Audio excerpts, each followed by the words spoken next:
Madame, Monsieur, bonjour et bienvenue dans votre magazine spécial Justice Hebdo.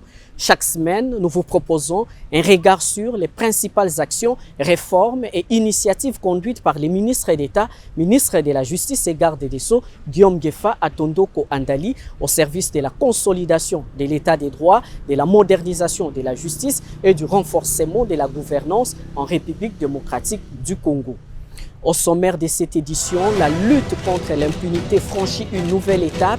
Le ministre d'État en charge de la justice, Guillaume Gueffa, fait le point avec le procureur général près la Cour de cassation sur l'évolution des procédures judiciaires ouvertes à la suite des injonctions adressées au parquet. Dans le même élan, le gouvernement accélère la modernisation de la justice en arrêtant avec l'Agence française de développement et Expertise France une feuille de route pour renforcer la formation des acteurs judiciaire.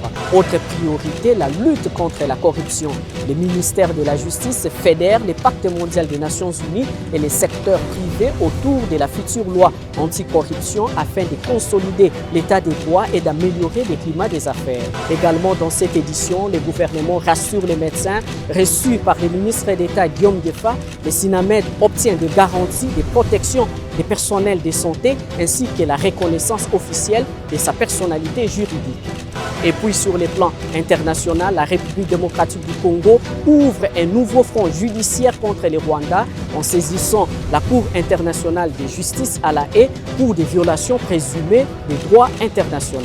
Enfin, le gouvernement renforce son front contre les discours de haine sur les réseaux sociaux grâce à un partenariat avec le CAFCO pour promouvoir un cyberespace responsable et respectueux des valeurs républicaines.